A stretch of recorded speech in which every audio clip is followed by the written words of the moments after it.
Salut Hugues, salut Alexandre, salut à tous. Merci d'être là avec nous à Paris aujourd'hui. À Paris. Ouais. Merci.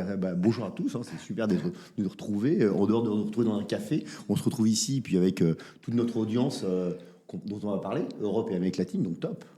Ouais, et effectivement, je crois que c'est la première fois qu'on est tous les trois dans la même pièce. Exactement, on se connaît depuis un moment sur LinkedIn, ça se compte en années désormais. Donc ta venue, Hugues, en Europe nous donnait cette occasion.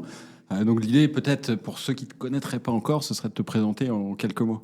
Bon, alors en quelques mots, donc effectivement, je suis française et vous allez retrouver avec l'accent en général très parisien.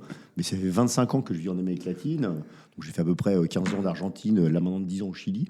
Et aujourd'hui, en fait, je suis vu en Amérique latine comme une des références sur tout ce qui est justement insurtech et tendance, transformation, innovation.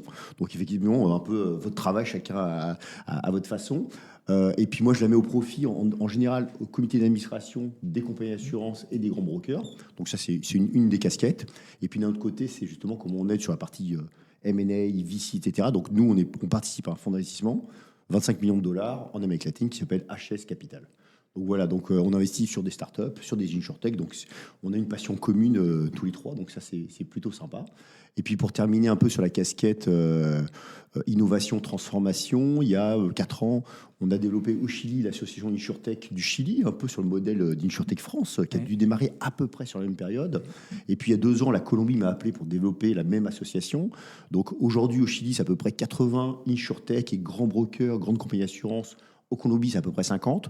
Comme le Mexique et l'Argentine avaient des situations à peu près similaires, on a créé un grand truc qui s'appelle l'Alliance Insurtech Panaméricaine. Donc ça, c'est 250 startups et grandes compagnies d'assurance. Et j'ai été élu président de ce grand truc-là. Donc ça, c'est la partie associative. Voilà. Donc voilà à peu près en quelques lignes mon boulot et ce que je fais. Eh ben top, merci. Et du coup, veille, investissement, ça recoupe pas mal nos 2 casquettes respectives. Et Alex, tu veux peut-être dire un mot aussi parce que, et je le précise d'ailleurs, c'est la première fois qu'on fait cet exercice en live. Donc si vous aimez bien, commentez, likez, suivez-nous. Mais donc pareil pour l'audience qui ne connaîtrait déjà pas encore Alex, est-ce que tu peux dire quelques mots sur ton parcours et ce que tu fais ? Oui, je suis rédacteur en chef d'un média qui s'appelle Digital Assurance, comme son nom l'indique, qui traite de l'innovation en sens large dans le secteur. C'est par ce biais que j'ai eu le plaisir de vous rencontrer tous les deux sur ce parcours-là. Aujourd'hui, je suis créateur de contenu, je pose des analyses de veille justement sur le secteur et j'essaye de mettre en lumière à travers mon média, à travers mon LinkedIn, mon YouTube, tous mes réseaux, celles et ceux qui veulent faire bouger les lignes dans le secteur. Il y a beaucoup de choses à dire. Ouais, Et toi, Flo? Moi, mon cœur de métier, c'est l'investissement. Donc, un peu une de tes casquettes. Ça fait une quinzaine d'années que je fais de l'invest dans des startups tech et plus particulièrement, et depuis que ça existe en fait, donc une grosse dizaine d'années dans l'insurtech en particulier. Et je suis un des 2 cofondateurs d'Astoria VC. Oui. On investit depuis 8 ans maintenant à travers l'Europe dans de la technologie au service de l'assurance et de plus en plus des nouveaux risques. Et je pense que c'est un sujet dont on va parler aujourd'hui. Voilà, dans des boîtes qui sont plutôt au début de leur aventure en seed. Et il y a évidemment une autre casquette qui est la veille, parce qu'à force de voir toutes les boîtes, ça nous permet aussi de prendre la température de ce qui se passe sur le marché, puis d'essayer d'anticiper un peu ce qui va se passer demain. Et c'est ce dont on va parler aujourd'hui. Et d'ailleurs, pour lancer un peu la discussion, l'idée, c'est de bénéficier un peu de ton œil. Hein. Tu en as parlé de ce qui se passe en Amérique latine, qui est un continent dont on entend de plus en plus parler, notamment parce que tu partages beaucoup sur les réseaux sociaux. Mais c'est justement les tendances, c'est quoi ? Peut-être... alors évidemment, les 2-3 tendances fortes que tu vois sur le marché en Amérique latine, on va commencer par la première et comme ça on pourra rebondir, donner notre œil sur ce qui se passe en France, ce qui se passe en Europe, etc. Voilà, quels seraient peut-être les 2-3 sujets. Et on se gardera, petit défi, on se gardera l'IA, l'intelligence artificielle, plutôt pour la fin. Très bien, ça me semble super. Bon, alors déjà, moi les gars, moi je vous suis énormément sur l'Amérique latine et croyez-moi que même si vous n'êtes pas super présent, entre guillemets, tout ce que vous faites, ça pénètre l'Amérique latine parce que c'est bien impressionnant ce que vous faites. Juste en quelques mots, pour qu'on parle de l'Amérique latine sur le monde InsurTech, aujourd'hui on parle de 536 InsurTech. Donc nous on fait un report tous les 6 mois qui a vu à peu près 100 000 fois, donc traduit en espagnol, portugais et anglais, avec un taux de croissance de l'ordre de 7%. Et on a un taux de décès à peu près de 8% par an. Donc on a pas mal de données. Et juste pour que vous ayez des ordres de grandeur sur l'Amérique latine, donc en 4 ans, on considère qu'aujourd'hui il y a eu 330 InsurTech qui sont apparus.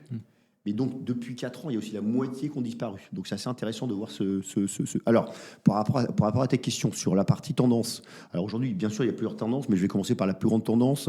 Donc, l'InsurTech en Amérique latine, c'est 50% en gros de distribution et 50% d'enablers. Aujourd'hui, la grande tendance, c'est bien entendu tout ce qu'on peut appeler, il y a différents noms, digital platform, mais globalement, c'est comment on permet qu'un acteur traditionnel puisse se connecter avec des nouveaux distributeurs. D'accord ? Donc, c'est tout le monde qui permet de développer l'embedded insurance, comme des gars comme Klimber, Gangkar, donc, dont on va parler.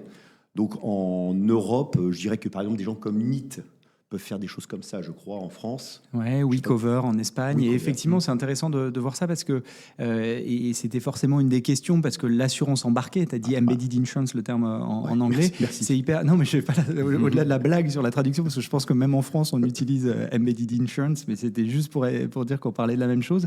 Et en fait, c'est hyper intéressant parce que c'est probablement un sujet dont on parle depuis 4, 5, 6 ans, et en même temps qu'on met clairement dans la catégorie où il y a des leaders qui émergent. Tu vois, on le voit en Europe. Des WeCover dans lequel on a investi, je pense à Cover en Belgique qui opère partout en Europe. Et donc sur cette catégorie-là dont on a beaucoup parlé, on commence à voir des vrais résultats. Donc c'est intéressant de voir qu'aussi sur une autre géographie, c'est un sujet. Et comment tu lierais ça avec la manière dont le marché est structuré? Parce que, pourquoi je te pose cette question-là? Parce que de notre fenêtre, et c'est peut-être une erreur, mais c'est ça que j'aimerais valider, tu vois, quand on regarde l'Asie, on se dit justement, ils ont sauté une génération, entre guillemets, et c'est pour ça que typiquement, même dans l'assurance embarquée, il y a des acteurs en Asie, en Chine en particulier, qui sont hyper avancés. Parce que justement, il n'y a pas eu à travailler avec les acteurs en place, que sont les courtiers, les agents, etc. Est-ce que cette analyse-là, elle est aussi vraie en Amérique latine, ou si ce n'est pas le cas, comment t'expliques justement que cette connexion à des partenaires externes, ce soit le sujet du moment dans ton écosystème? Alors, je crois que le grand sujet, alors déjà, il y a, bien entendu, en Amérique latine, on a beaucoup moins de régulation. Alors, il y a beaucoup de régulation, mais on est moins réglementé qu'en Europe. Donc déjà, et on a quand même des noms qui font frisson. Donc, Newbank, donc on parle de la première néobanque, je crois, mondiale, donc qui est basée au Brésil, donc créée par un Colombien, donc maintenant qui est aussi au Mexique, en Colombie, et qui va arriver en Argentine. On parle de 110 millions de clients. Moi, j'ai vécu Newbank quand ils arrivaient à 6 millions, et les banquiers au Brésil disaient « Oh, il se passe quelque chose, 6 millions ». Ils sont à 110 millions. Donc, quand ils commencent à se lancer dans l'assurance avec Chubb Studio, là, ça commence à bouger. Et puis moi, qui viens d'Argentine, on a un autre nom qui est Mercado Libre. Donc, Mercado Libre, c'est la plateforme e-commerce, c'est le Amazon que vous connaissez tous. Sauf qu'aujourd'hui, Mercado Libre, 50% de ses revenus, c'est des services financiers, qui s'appellent Mercado Pago. On parle de 80 millions de clients. Donc, sur différents pays. Et Mercado Pago, donc on connaît très bien, a commencé à développer de l'assurance, donc à plus de 10 millions de clients, et notamment avec une des insurtech qui s'appelle Klimber. Donc Klimber, une insurtech argentine. Et donc, d'un seul coup, les acteurs traditionnels qui se basaient sur un canal super traditionnel d'intermédiaires qu'on connaît tous, petits intermédiaires notamment, se disent, mince, il y a des nouveaux canaux de distribution qui apparaissent et je n'ai pas la tech. Donc, pain, douleur, et effectivement, c'est là où émergent des solutions. Ouais, et toi, comment tu ferais le parallèle? Mais c'est assez intéressant ce que tu dis, cet exemple de Mercado Libre, parce qu'on en a parlé en off l'autre jour avec la levée d'Uala en Argentine. Donc, grosse fintech argentine, ils ont levé encore quasiment 200 millions. Et c'est Allianz qui lead ce tour. Et ça résonne avec une tendance qu'on voit en Europe, c'est-à-dire que les corporates, aujourd'hui, on sent qu'ils veulent plus simplement investir pour investir et faire des opérations financières, mais pour capitaliser sur la tech en place, en fait. Et Allianz, qu'est-ce qu'ils vont faire avec Uala? En fait, ils vont câbler leurs produits en mode embedded. Oui. Donc, je vais avoir ton regard sur ce deal, sur la présence d'Allianz en Europe. Alors, c'est une très bonne question. Alors, déjà, Allianz, comme il est investisseur avec Allianz X dans Uala, je pense que le gars de Uala dit ce qui serait bien, c'est qu'on mette les produits d'Allianz. Enfin, qu'il y a un deal entre les deux. Donc, déjà, c'est le premier truc. Donc, Uala développe l'assurance avec un gars qui s'appelle Joaquin Richards, qui est un ex-Newbank, qui a développé l'assurance. Ah bah voilà, on trouve le lien. Et voilà, globalement, apparaît en Amérique latine. Et le benchmark, c'est Mercado Pago. Donc, en fait, ils sont tous en train de se regarder. Et qui débarque de façon massive depuis 18 mois? Quelqu'un que nous ne connaissons pas, qui s'appelle Revolut. Et je pense qu'à vos auditeurs, ils doivent connaître très bien Revolut. Et Revolut arrive sur 5 marchés, je crois. Colombie, Brésil, Mexique, Argentine et Chili, je crois. Donc, en fait, ces grands mouvements de tendance de plateforme et de nouveaux acteurs de distribution dans un marché moins réglementé, ça fait que ça crée des grandes opportunités. Et donc, pour un petit chiffre, Mercado Pago, c'est 10 millions de clients d'assurance. 10 millions. Et juste pour comparer par rapport pour votre audience, c'est que l'Amérique latine était très traditionnelle avec un marché de courtiers, de petits courtiers. Et pour eux, la partie que vous appelez banque assurance, qui est pour nous depuis 1974, pour eux, c'était un peu ce qu'ils appellent l'assurance massive. Donc, c'était quelque chose de révolutionnaire. Mais en fait, on est passé directement de le monde de la distribution globale, avec des plateformes, avec des assureurs, des retailers, etc. Et donc, on n'a pas passé cette phase intermédiaire comme en Europe. Je ne sais pas si ça t'éclaire un peu. Bah si, et en fait, et ça résonne vachement. L'exemple que tu prends sur Nubank, évidemment, nous on le suit comme un excellent exemple de fintech, de néobanque qui a été qui a été un énorme succès. Et ça résonne aussi avec quand on parle d'assurance embarquée, on dit souvent que la banque assurance justement, et donc là je parle de la banque assurance traditionnelle. En fait, c'est le premier exemple un peu historique de l'assurance embarquée. Et le défi aujourd'hui, notamment dans la banque assurance, c'est avec la digitalisation des plateformes en elles-mêmes, avec les néobanques. Comment la tech va permettre justement de faire basculer ces néobanques-là et la banque assurance en elle-même dans le monde du digital où tu as pu le conseiller face à toi. Tu as un parcours qui est parfois totalement digitalisé. Et c'est là, nous, du point de vue investisseur, et ça fait très longtemps, je me souviens, on a écrit une tribune en 2019 dans l'Argus de l'assurance sur cette thématique-là, en poussant l'assurance embarquée, en disant, en fait, sur cette thématique, ce qui est hyper intéressant, c'est qu'il y a un vrai enjeu de tech, mais au sens produit, c'est-à-dire il faut arriver à intégrer le produit d'assurance de manière sans couture en français, seamless en anglais, dans les parcours de vente, parce que ça permet d'avoir des taux de conversion qui sont plus élevés. Et effectivement, on voit aujourd'hui certains acteurs qui émergent. Intéressant de voir que Revolut, dont tu as parlé, que vous ne connaissez pas, entre guillemets, en Amérique latine, est évidemment un des gros players ici, en France notamment, mais en Europe. Oui, puis accélère en France, Revolut. Je crois qu'ils ont mis un peu de moyens pour muscler leur ambition chez nous. Et justement, c'est des sujets sur lesquels on est en veille. Moi, j'ai hâte de voir ce qu'ils vont pouvoir proposer au niveau assurance. J'imagine, si ce n'est dans les mois à venir, peut-être même. Ouais. Ils font déjà des choses, justement, en Europe avec Cover. D'ailleurs, je parlais de Cover, nos amis belges, qui travaillent au niveau européen, justement, avec Revolut, pour intégrer directement dans les apps des solutions d'assurance, notamment voyage. C'est l'exemple qui me vient directement en tête. Ils font de l'orchestration. Ouais, exactement. Et juste, je vais donner un exemple. En général, en Amérique latine, on aime bien parler des petites choses un peu personnelles. Donc, je vais donner une petite touche personnelle. Donc, j'ai mon fils qui vit en Argentine, qui a 18 ans et qui a débarqué pour faire ses études en France il y a 4 jours. Donc, lui, il naît avec Mercado Pago. Globalement, ça n'existe pas les banques physiques pour lui, etc. Et il débarque et il y a 2 jours, il me dit papa, j'ai ouvert mon compte Revolut. C'est-à-dire que lui, dans sa tête, il débarque en France, il faut tout de suite un compte. Et il l'a ouvert il m'a dit en 20 minutes, il a ouvert Revolut. Donc, la logique des jeunes générations, c'est vraiment impressionnant. Ils n'iront plus à la banque. Bah oui, on voit, et d'ailleurs ça me fait penser à ces Crédits Agricoles qui vient de lancer sur l'assurance vie un parcours 100% digitalisé, et c'est un peu l'argument qu'ils utilisent en disant, bah voilà, effectivement, si quelqu'un a besoin d'un conseil, il y aura toujours un humain disponible en agence, un courtier ou autre qui pourra venir donner des conseils, et c'est un peu ce qu'on a vu dans la banque, et c'était ça qui était intéressant, ou même si on reprend les déclarations de certains dirigeants il y a 10-15 ans, c'était non, on fermera jamais d'agence bancaire, et puis bon, évidemment, 10-15 ans plus tard, c'est plus d'un tiers des agences bancaires qui ont fermé en Europe, et le rythme s'accélère. Et donc la question qu'on se pose toujours, et on verra un peu où tout ça nous mènera, c'est effectivement, en tout cas c'est une question que je me pose, c'est pourquoi ça n'arriverait pas aussi dans l'assurance.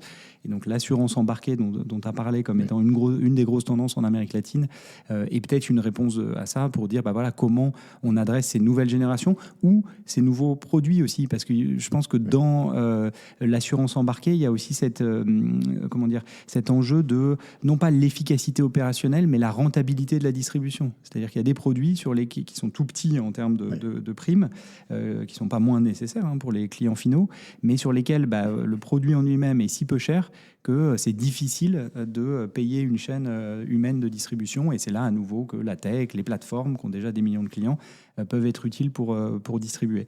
Donc effectivement, à voir, c'est intéressant que ce soit un parallèle. Donc on s'était dit, on va essayer de se couvrir peut-être 2-3 tendances. Donc ça, c'était la première. Est-ce qu'il y en a une autre qui se dégage, toujours sans parler d'IA, parce qu'on en parlera à la fin? Non, alors je vais essayer de pas trop évoquer le terme d'IA au milieu, mais effectivement, il y a le vrai débat, c'est comment en fait on améliore l'expérience client et les temps de traitement des dossiers sinistres.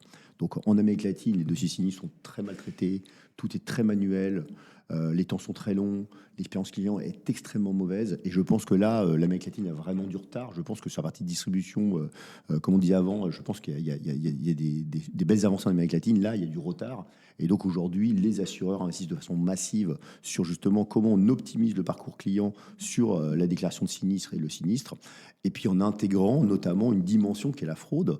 Et là, peut-être que ça va peut-être vous surprendre, mais il y a beaucoup d'assureurs qui font quasiment pas de détection de fraude.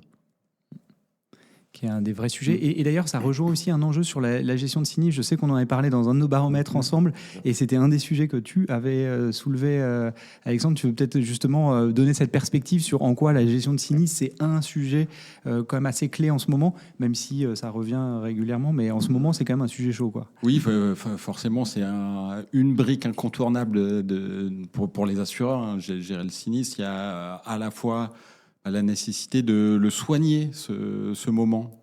Je pense de plus en plus dans un contexte concurrentiel, un contexte aussi où les attentes augmentent en matière d'expérience client de la part des assurés.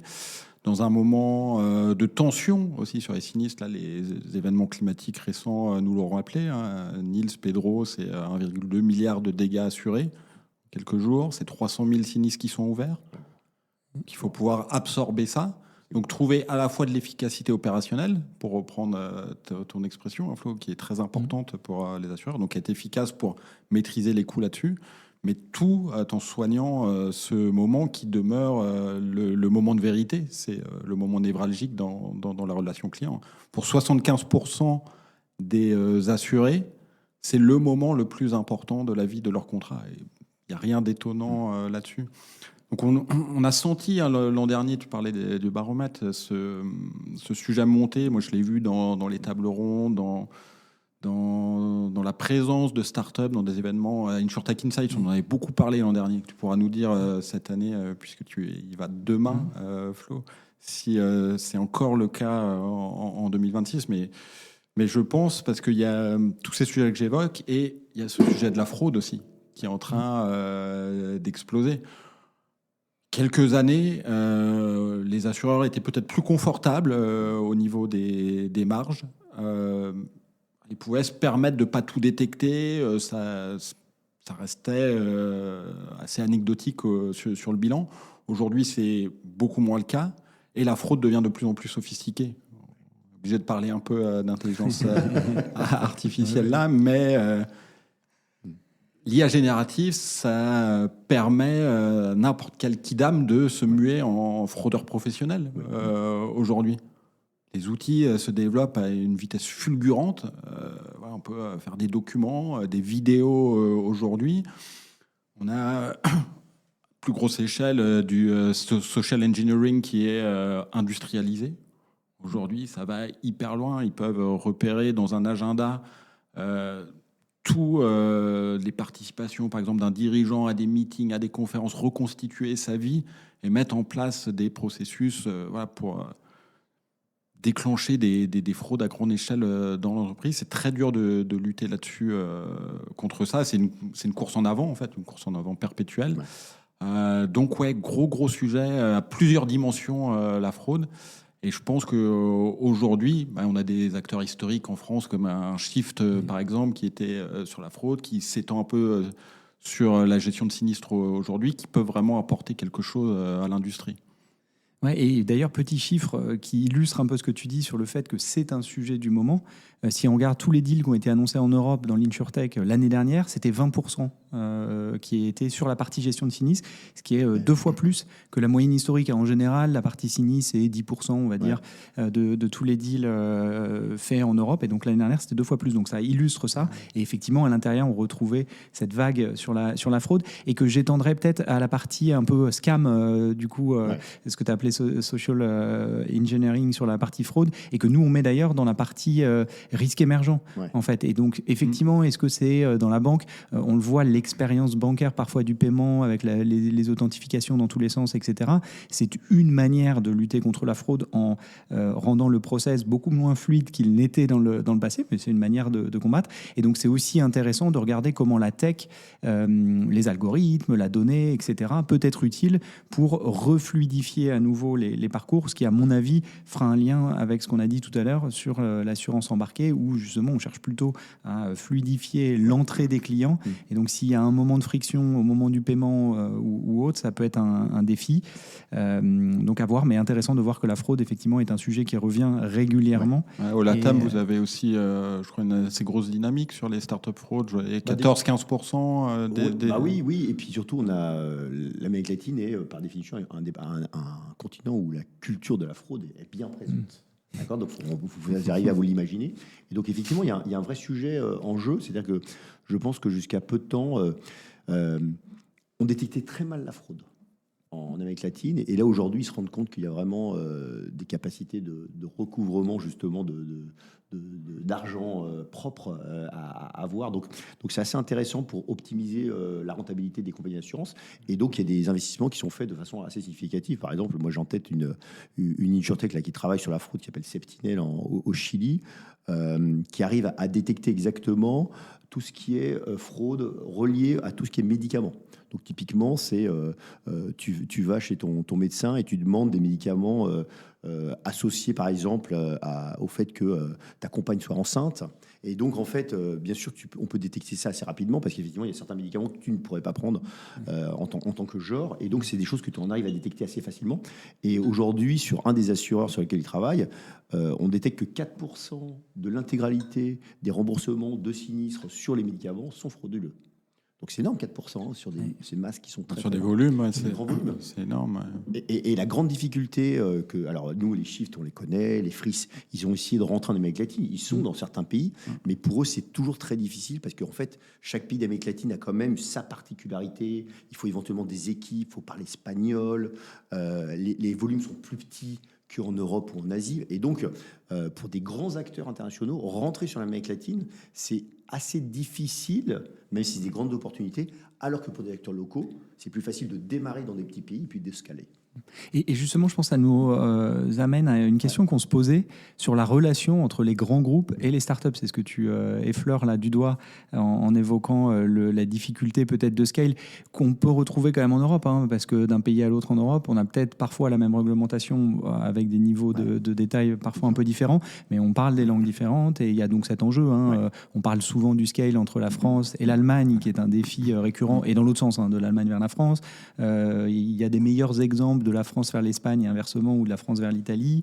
L'Angleterre, qui est dans notre giron, on va dire au moins géographique de l'Europe, où effectivement il y a quand même beaucoup d'entrepreneurs qui viennent en Europe continentale, ou l'inverse, qui essayent de rentrer sur le marché anglais, qui est très dynamique du point de vue investissement et du point de vue assurance, notamment sur les lignes TPE-PME.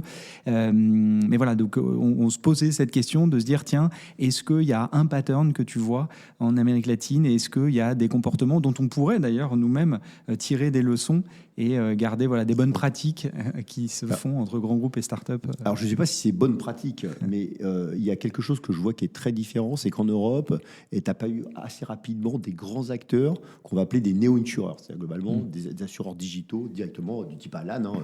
Puis ils ont fait la nouvelle levée de fonds fabuleuse. Hein. C'est de combien? 100 millions. 100 millions encore. Donc c'est assez fabuleux ce que fait Alan. Mais puis il y a eu dans chacun des pays, en Angleterre, en Allemagne, GetSafe, etc. Donc on a pas mal d'acteurs qui sont venus un peu concurrencer, on va dire, le secteur traditionnel assureur européen.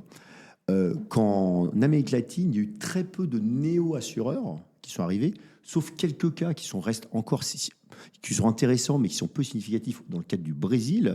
Et donc, naturellement, l'écosystème est né de façon collaborative et non pas compétitif. On n'a pas eu les monnaies qui arrivent en Amérique latine en disant je vais transformer ce secteur traditionnel assureur. Donc l'écosystème Amérique latine est très collaboratif. Et donc dès le départ, les assureurs ont vu dans les insurtech une valeur ajoutée pour transformer la chaîne de valeur.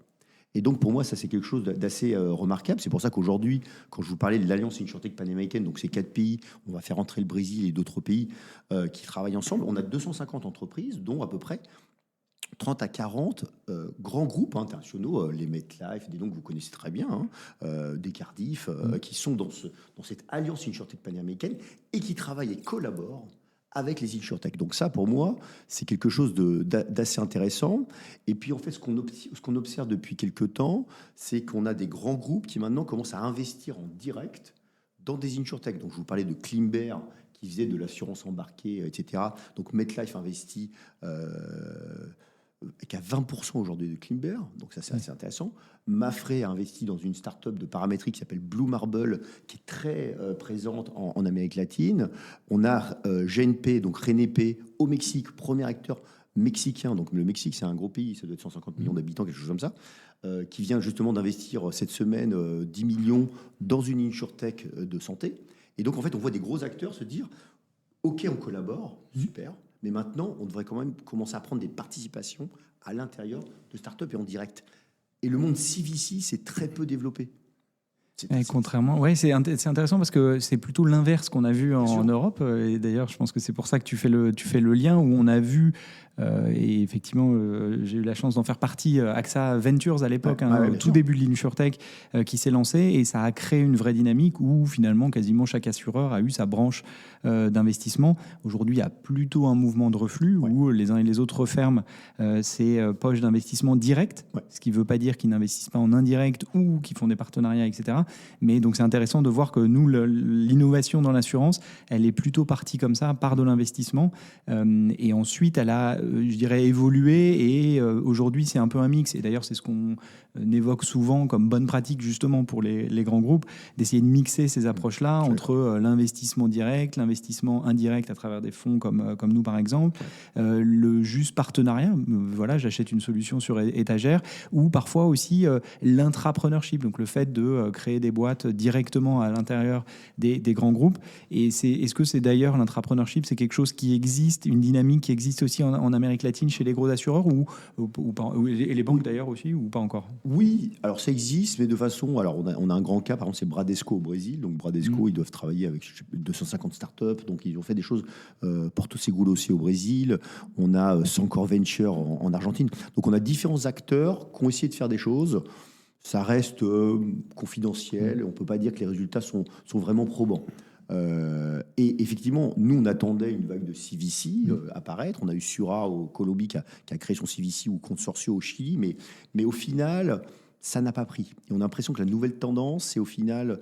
alors, soit ils investissent dans des fonds, notamment Mundi Venture, nos amis de Mundi espagnols, qui ont annoncé la semaine dernière un fonds de 100 millions de dollars pour l'Amérique latine. Donc 100 millions, c'est le fonds de Latam.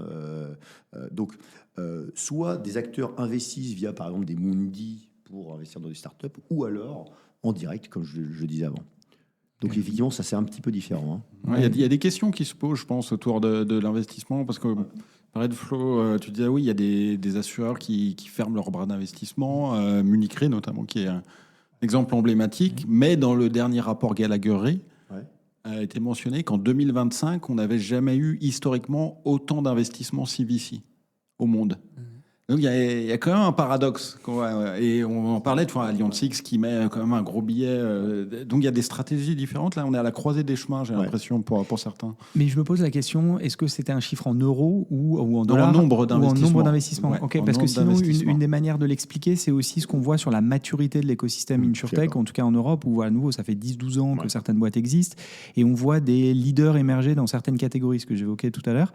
Et en fait, les grands groupes ont tendance...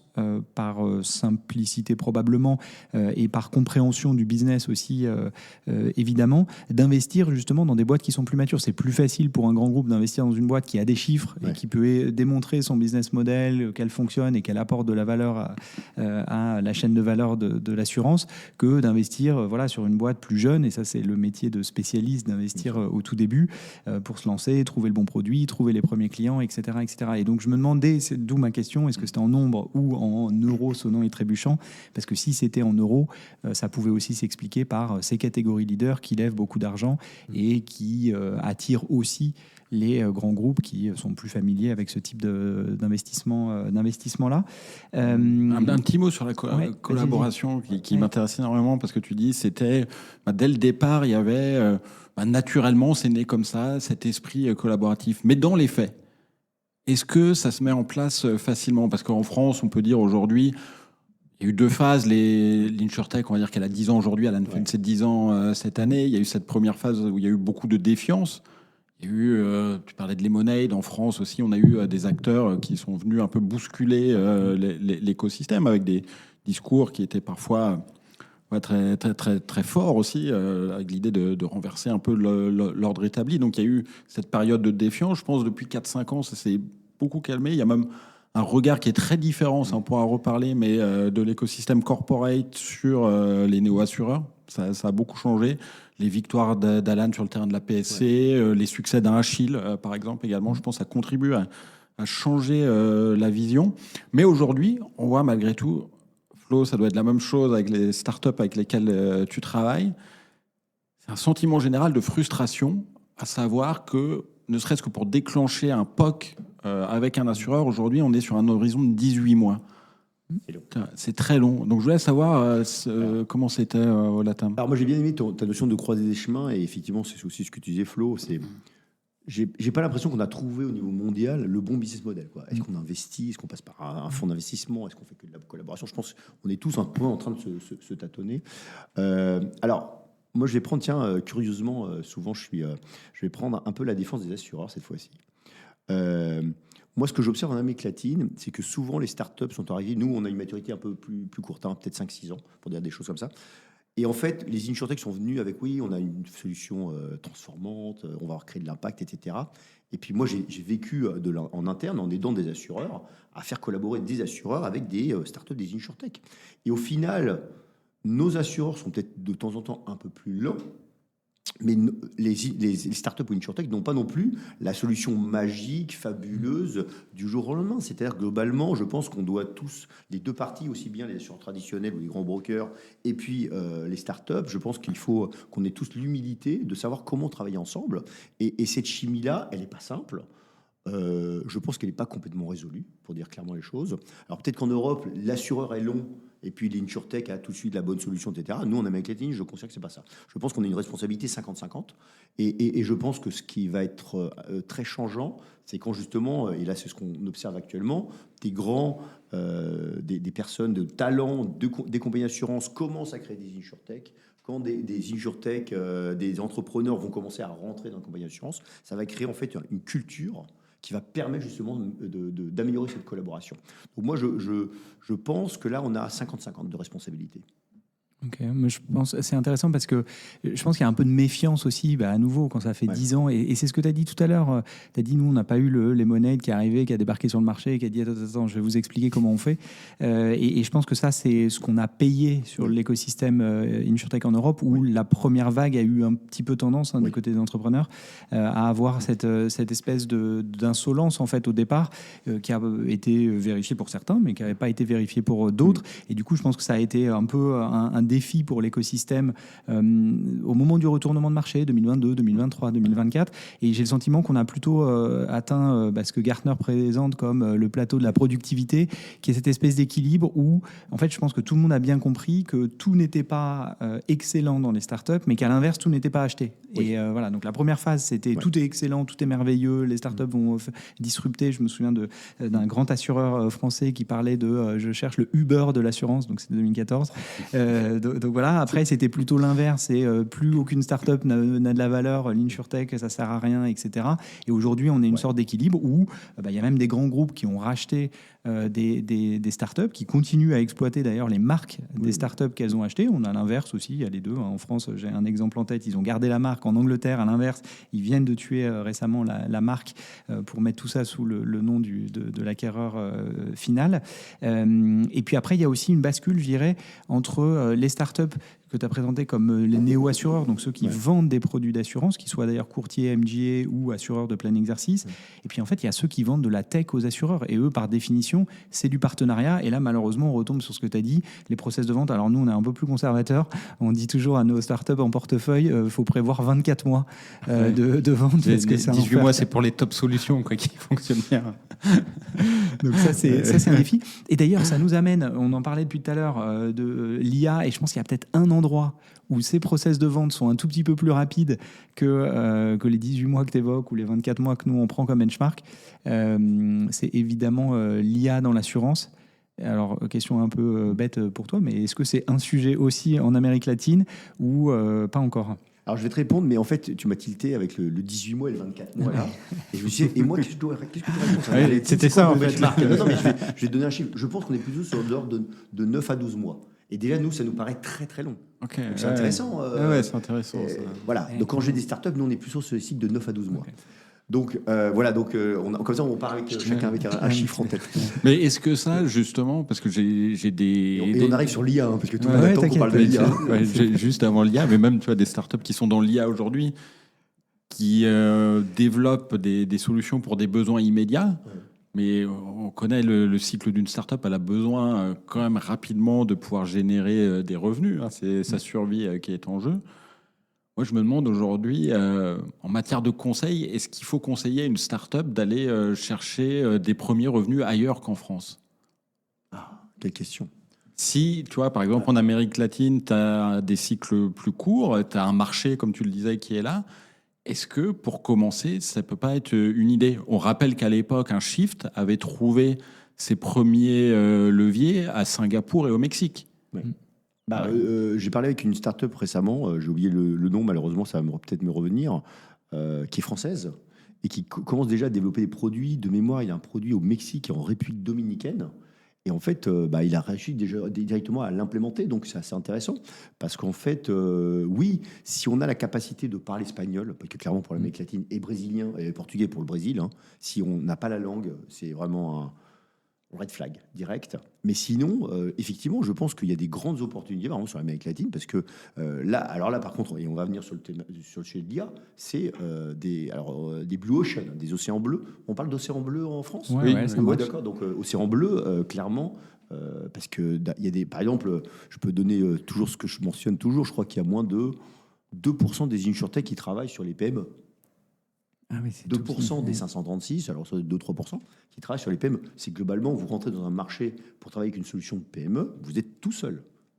Il n'y a pas de concurrence. Hein. Donc imaginez Donc effectivement, je pense que l'Amérique latine est un endroit où il y a des grandes opportunités parce qu'il n'y a pas de concurrence. Vous arrivez avec votre solution, il n'y a pas de concurrence. Et pire, et ce qui est assez intéressant, il y a deux acteurs, par exemple, au Pérou. Donc le Pérou, vous dites, c'est un pays, oui, c'est un pays qui doit avoir 40 millions d'habitants. Il y a deux grands acteurs, Rimac et Pacifico. C'est des acteurs qui doivent faire entre 1 et 3 milliards de primes par an.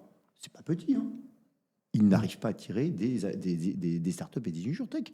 Qui a envie d'aller au Pérou? Donc c'est assez intéressant. Hein. C'est-à-dire, globalement, on se retrouve sur des marchés avec des grands acteurs. J'exagère toujours, hein, parce que je sais que Pacifico et Rimac travaillent avec quelques startups.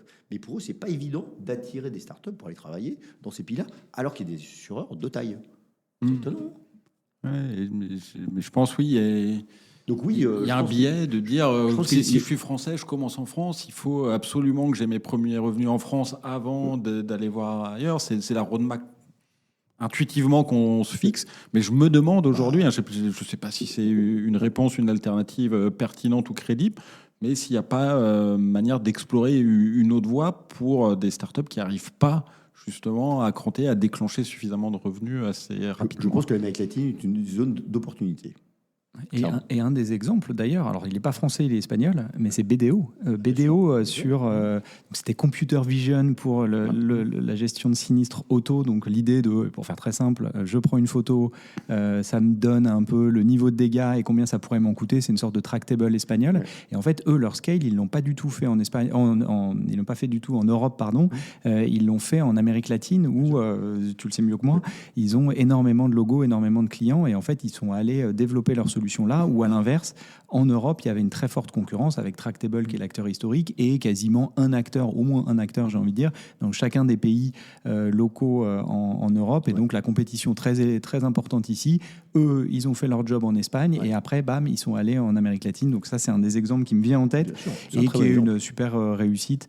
D'ailleurs, on se note l'idée d'interviewer un jour le CEO, parce que je pense que c'est un bon exemple de comment tu arrives justement à scaler en dehors de ton marché domestique, et même là, dans ce cas-là, en dehors même de ton continent. Donc, assez impressionnant ce qu'ils ont fait. Effectivement, et notamment pour les startups espagnoles et portugaises, moi je pense qu'ils devraient regarder beaucoup l'Amérique latine plutôt que de regarder l'Europe. Hein. Ça, c'est un bon tips. Ouais, c'est ce qu'ils font quand même pas mal en Espagne. C'est souvent le réflexe. C'est je regarde un peu la France, un peu l'Italie aussi, parce qu'il se passe quand même pas mal de choses du point de vue start-up de manière générale et insurtech en particulier en Italie. Donc on voit quand même cette tendance-là, mais il y a quand même un fort biais justement vers l'Amérique latine en se disant tiens, comment je peux accompagner. Et notamment, tout à l'heure, tu as parlé des grands groupes, tu as dit Allianz qui fait des choses, etc. Mais il y a Mapfre avec qui tu travailles régulièrement. Bien sûr. Et je trouve hyper intéressant. Je ne sais pas si tu peux nous éclairer sur pourquoi un acteur finalement comme ça, leader sur son marché domestique en Espagne, regarde justement plutôt l'Amérique latine que l'Europe continentale, tu vois. Parce qu'en fait, je pense tout simplement, c'est que de mémoire, l'Amérique latine, ça doit être 300 milliards de primes, et que Mapfre est l'acteur numéro 2 d'Amérique latine. Okay. Number 2, donc c'est très très gros. Ils ont un accord gigantesque avec Banco do Brasil au Brésil notamment, et puis ils sont dans je sais pas, dans 10 pays d'Amérique latine, donc ils sont extrêmement présents. Bien entendu que, comme tous les groupes multinationaux que on connaît tous, il y a certaines entités qui sont très bien développées, très innovantes, et puis d'autres qui ont un peu du mal sur certains marchés. Et effectivement, le fait de regarder l'Amérique latine, de regarder les insurtech, ils ont été un acteur aussi de Mundi, donc ils essaient de voir comment, en fait, les bonnes pratiques qu'ils peuvent avoir dans de grands pays comme l'Espagne, le Brésil, comment on peut justement implémenter ça dans tous les autres pays. Parce qu'effectivement, dans certains pays, Mapfre n'est pas à l'avant-garde, clairement, en termes d'innovation et de technologie, alors que dans d'autres pays, ils sont plutôt bien placés. Donc voilà, je ne sais pas si je t'ai répondu, mais pour eux, l'Amérique latine, c'est clé. C'est un gros marché. Tu t'as répondu avec la taille du marché. Je pense que c'est une bonne réponse. Et c'est ce que je trouve intéressant et ce que je dis toujours aux entrepreneurs et entrepreneuses qu'on rencontre, c'est la taille impressionnante du marché de l'assurance. En fait, en Europe, c'est 1300 milliards de primes de mémoire. Et donc là, tu viens de parler 300 milliards de primes. Donc c'est un gros marché aussi. Et c'est toujours ce qui est intéressant parce que finalement, quand on est une start-up, même en ayant une petite part de marché en euros ou en dollars ou autre monnaie, c'est des montants qui peuvent être très importants et permettre de faire des bons business. Donc ça, c'est à garder en tête. Et ce que les assureurs appellent parfois de manière un peu négligente les marchés de niche, avec cette idée de c'est petit. En fait, petit en pourcentage peut parfois dire beaucoup en revenus. Donc ça, c'est aussi à garder en tête. Et typiquement, marché impressionnant que le marché de l'Amérique latine. Je vais peut-être te donner 3 petites données pour comparer notamment avec l'Europe. Le taux de pénétration en Amérique latine, c'est 3%. Je pense qu'en Europe, on doit être de l'ordre de 9-10%. Oui, c'est ça. Et puis, il y a le reporting de McKinsey qui date de peut-être il y a quelques mois, peut-être 12 mois, justement, qui montrait que il comparait les différents continents. Et l'Amérique latine est le continent le plus rentable et avec la plus forte croissance de primes. Donc c'est tentant. Et potentiel. Et comme tu dis, les niches, c'est souvent sous-estimé. Rappelons que le plus gros exit de l'histoire de l'InsurTech, c'est Next l'an dernier. C'est plus de 2 milliards. Et c'est une InsurTech spécialisée sur les petites entreprises au départ.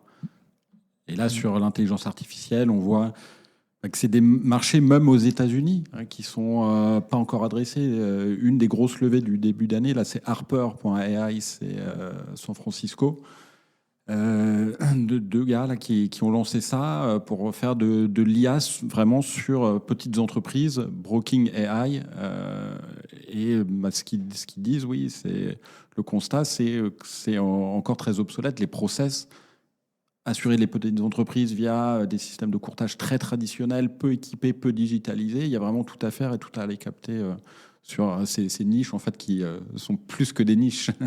C'est des marchés hyper intéressants. Et du coup, tu fais une transition parfaite on a réussi à repousser au maximum pour le ramener l'IA sur la partie IA. Mais donc voilà, effectivement, on en parle, tout le monde en parle, toute industrie confondue et en particulier dans l'assurance. Et on le sait très bien sur les réseaux, c'est probablement le sujet qui marche le mieux en ce moment. Dès qu'on fait une publication autour de l'IA dans l'assurance, boum, c'est un carton. Mais du coup, c'est quoi, quelle forme ça prend? Je dirais en Amérique latine, tu vois, si tu veux peut-être dégager une tendance ou un cas d'usage, une partie de la chaîne de valeur peut-être qui est le plus adressée. Non, sur l'Amérique latine, de mon expérience à être avec beaucoup d'assureurs, vraiment, je pense que l'Amérique latine est en retard sur l'IA. Alors, je vais séparer mon discussion, on va dire, en deux blocs pour faire simple. On a l'intelligence artificielle qu'on va dire traditionnelle avec le machine learning, tout ce qu'on fait depuis 15 ans. Et puis, ce qui s'est passé depuis 2023 avec l'intelligence artificielle générative et puis le monde agentique. Voilà. Donc, moi, je pense qu'il faut qu'on sépare les deux blocs. Sur le premier bloc, l'Amérique latine est, de mon point de vue, plutôt en retard et je pense que l'Europe est beaucoup plus en avance. Mais tout le monde travaille sur ces sujets-là, notamment de structure de données, le data mesh, etc. Donc il y a pas mal de choses qui se font, mais aujourd'hui, on ne peut pas dire que l'Amérique latine est au top sur les assureurs en termes d'AI traditionnels. Sur l'autre partie, alors tout le monde en parle, moi je ne vois pas grand-chose pour dire les choses concrètes, sauf sur les startups, où effectivement pour eux, pour les startups, d'intégrer de l'agentique à l'intérieur, c'est très très facile. On a un cas justement, là ça je peux le mentionner parce que c'est officiel, mais Lisa InsurTech, donc sur la liquidation de sinistres, donc Zurich Chili, sur l'assurance santé, font liquide 4 millions de sinistres par an, donc c'est pas mal, 4 millions. Et plus d'1 million, alors le chiffre c'est supérieur, mais c'est officiel, donc le 1 million, je parle de 1 million est liquidé end-to-end digital par une startup qui s'appelle Lisa InsurTech et qui est justement analyse de documentation, extraction des documents, filtre et gestion end-to-end. Donc c'est plutôt pas mal. Et cette startup-là, Lisa, arrive à avoir des taux de conversion de l'ordre de 60 à 70% sur certains cycles en termes de end-to-end digital. Donc c'est plutôt pas mal. Mais effectivement, toutes les startups aujourd'hui, je trouve, gagnent en efficacité, en performance, en intégrant de l'agentique. Voilà à peu près ma vision. Je ne sais pas ce que vous en pensez par rapport à l'Europe. L'Europe, gros sujet. L'IA, tu dis, on est en retard en Europe. En France, moi je parle pour la France que je connais bien. On ne sait pas où on va, en fait, en matière d'IA. Pourquoi ? Parce qu'on est face à une technologie qui se développe avec une célérité jamais connue. Ok, on a eu Internet, la bulle Internet, on a vu arriver, mais on est resté longtemps au 56K quand même, au modem. On a eu le temps de prendre ses marques et de voir ce qu'on pouvait en faire et quoi faire avec. Là, ça va extrêmement vite et ça va à l'encontre de l'ADN des assureurs qui sont par nature précautionneux, averses au risque. C'est très vertueux dans un métier comme celui-ci où justement il faut être en mesure de bien comprendre tous les paramètres du risque. Mais là, ça les force à aller très vite vers quelque chose d'inconnu. Donc en fait, ça ne matche pas avec leur ADN. On a la tête des entreprises, et encore une fois, ce n'est pas une critique, c'est un constat, mais on n'a pas des gens qui sont forcément technophiles. Ouais, c'est des gens qui connaissent très bien le métier d'assureur, mais quand on leur parle de tech, et là aujourd'hui, on est dans une autre dimension. On n'est pas à brancher, on est en train de parler de LLM, d'agentique, comme tu disais, toi très vite. Donc pour eux, c'est très compliqué. Et il y a très clairement aujourd'hui cette incapacité à insuffler une vision du haut vers le bas. C'est-à-dire que les directions, les COMEX ne savent pas quel cadre donner, quelle gouvernance donner et quelle vision donner. Donc ce qui se passe, en fait, il y a des gens très brillants dans les entreprises qui prennent le sujet en main, que ce soit la direction marketing, que ce soit la DSI, que ce soit les RH aussi, parce que c'est un énorme sujet RH, qui prennent les choses en main, mais qui n'ont pas cette marge de manœuvre pour déployer une stratégie à l'échelle groupe. Donc ils vont expérimenter des choses dans leur coin, c'est déjà très bien, mais ça manque d'unicité. Et donc chacun fait un peu des choses dans son coin, et surtout personne ne sait vraiment où on va. Et donc le problème, il se situe là en 2026 avec énormément de questions qui se posent, et on est bien au-delà d'un sujet purement technologique, vous l'avez bien compris. Ouais, mais justement, moi j'ai une vision un peu différente, et c'est peut-être parce que justement j'ai l'habitude d'investir très tôt que, en fait, et c'était le titre de mon dernier podcast, c'était changement de paradigme pour l'IA, et justement le point de départ, c'était cette idée de se dire que pour le coup, sur cette vague tech, les assureurs ont un comportement très différent d'habitude. D'habitude, c'est toujours la même chose. Il y a une nouvelle tech qui émerge, on la regarde, on essaye de construire en interne.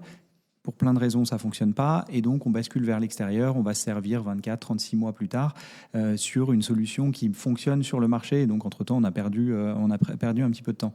Parce que, notamment du point de vue RH, gros enjeu pour attirer les talents tech et aussi et surtout les retenir. L'exemple que je prends tout le temps pour nos éditeurs français, un grand acteur de l'assurance qui en 2014, je crois, a lancé son Data Innovation Lab.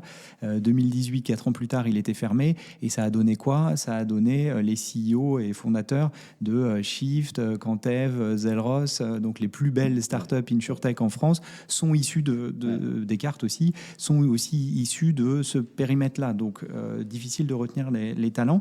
Et donc, une fois qu'on a dit ça c'est le pattern habituel.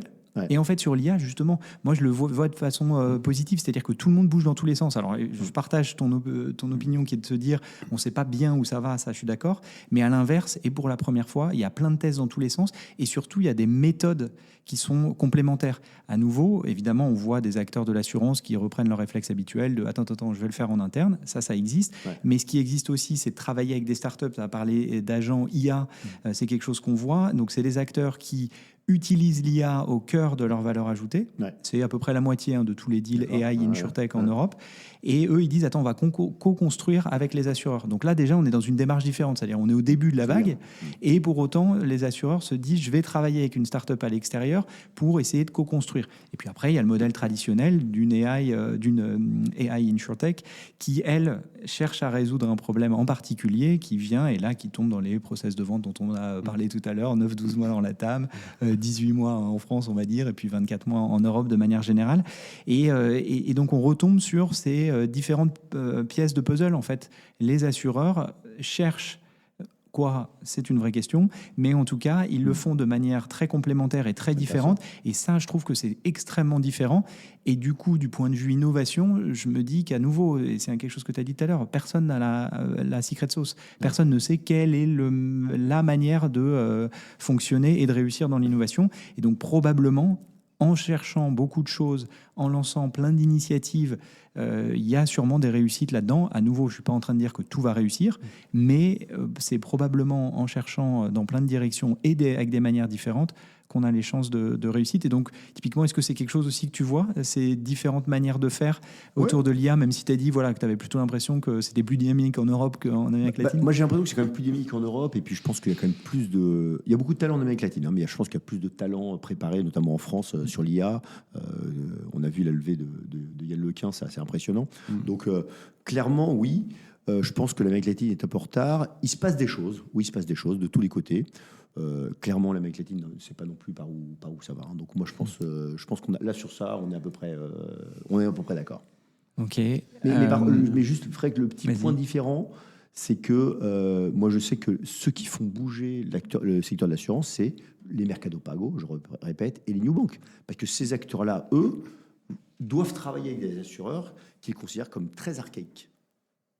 Et donc là, c'est là où il y a du challenge, parce que la distribution challenge le porteur de risque. Et on retombe sur... et d'ailleurs, c'est ce qu'on voyait depuis le début de l'InsurTech en Europe. La partie distribution, c'est plus de la moitié de tous les deals. Donc, c'est la partie la plus active en matière d'innovation, de technologie, etc. dans l'assurance. J'ai le mauvais rôle. Je suis le timekeeper. On va devoir s'arrêter très bientôt. Mais avant de finir, ce qui serait intéressant, on est encore un peu au début de l'année, donc on a le droit de le faire, je crois, de se donner peut-être une prédiction et on va faire un tour de table. Donc, évidemment, toi, avec ta perspective LATAM et puis Alex aussi, ta perspective sur quelle serait la prédiction que tu donnes pour ton écosystème pour cette année, ou qu'est-ce que tu attends pour cette année? Non, mais je donne une tu vois, ça va être très en lien avec ce dont on a parlé aujourd'hui. Moi, une prédiction, c'est justement l'arrivée d'assureurs traditionnels qui ne pensaient pas rentrer dans le monde de la banque assurance parce que trop compliqué, et qui d'un coup comprend que la banque assurance et les canaux alternatifs. Et donc là, on parle de tout. On parle des automotrices, on parle du retailer, on parle des digital platforms, etc. Aujourd'hui, est accessible. Et donc, en fait, ce qui est assez intéressant, c'est que des acteurs typiques de la banque assurance, que je connais très bien, MetLife, Cardiff, etc., étaient globalement 3-4 acteurs qui se battaient pour les deals. Et demain, ils se prennent directement tout le marché parce que justement, il y a des solutions tech qui permettent de faire le bridge, le pont entre le porteur de risque et la distribution. Donc ça, pour moi, c'est vraiment la grande tendance qui apparaît. Affaire à suivre là-dessus. Alex, toi, peut-être une prédiction il y en a pas mal, mais je vais en retenir une pour faire écho un peu avec ce que je disais. Je pense que les grands groupes, on va peut-être voir en France ou ailleurs, mais un peu plus de consolidation et On va voir des grands groupes aller chercher de l'innovation en sortant le chéquier. On a vu dernièrement, là, c'est Admiral qui a racheté Flock. Exactement. Oui. Voilà, 100 millions. Comme je disais, ça a l'air compliqué de savoir où ils vont et comment faire en matière d'IA. On voit que sur le terrain, ce qui a été fait à 10 ans en matière d'insurtech, c'est beaucoup plus mature aujourd'hui. Le regard a changé. Donc peut-être qu'il va y avoir des choses qui vont se passer. Toi, tu fais la consolidation grand groupe start-up. Moi, j'allais dire la consolidation entre start-up elles-mêmes. C'est quelque chose où on voit qu'il y a des modèles qui sont parfois très proches. Et ça fait écho aussi à ce que je disais tout à l'heure sur le fait que par catégorie, il y a des leaders qui émergent. Et donc, la logique voudrait que même sur l'écosystème européen et donc à travers les pays locaux, il y ait des regroupements en fait, entre certaines start-up qui ont des positionnements similaires, d'autant plus dans l'environnement dans lequel on est, où il y a une vraie recherche de croissance rentable. Et donc, certains acteurs qui ont poussé le curseur de la rentabilité, c'est très bien pour leur pérennité, mais du coup ont peut-être perdu la dynamique sur la croissance. Or, c'est ça qui justifie des valorisations et des prix qui sont aujourd'hui plus élevés, évidemment, sur le marché des startups que dans le marché de la vie réelle, entre guillemets, ou du M&A. Et donc, voilà, donc c'est plutôt une prédiction là-dessus, en se disant on devrait voir des startups avec des positionnements similaires se rapprocher. Et il y a quelques catégories, je pense à l'assurance chien-chat, peut-être assurance TPE, PME, peut-être d'autres. L'acier qui lève 70 millions, c'est potentiellement voilà. pour racheter 2-3 trucs. C'est possible. C'est possible. Voilà. Du coup, on va s'arrêter sur cette prédiction-là et on verra si l'acier effectivement fait une acquisition. Merci Hugues d'être venu passer nous voir. Un grand merci. C'est un plaisir d'être avec toi. Parfait. Et puis merci beaucoup pour tout ce que vous faites, parce que ce que vous faites en Europe, à nous, ça nous inspire beaucoup en Amérique latine. Donc on vous suit. Et inversement, je pense que l'Europe doit s'inspirer. Et on mettra dans la vidéo YouTube, dans le lien sur LinkedIn, le lien vers ton rapport. Ouais. Moi, que je lis avec grande attention à chaque édition. Et je pense qu'il mérite d'être diffusé plus largement aussi dans nos écosystèmes. Oui, parce qu'il y a toujours à apprendre. En fait, c'est ça qui est intéressant et c'est pour ça qu'on est content de t'avoir. Et à nouveau, si vous avez aimé et regardé jusqu'à la fin, n'hésitez pas à nous le dire dans les commentaires si vous voulez un épisode 2 qu'on fera chez toi la prochaine fois. Au Chili. Au Chili, en Argentine, on choisit. Okay, on choisira. Quand on nous invite, on vient, hein, tu sais. Merci à tous les deux, à bientôt. Merci beaucoup, salut.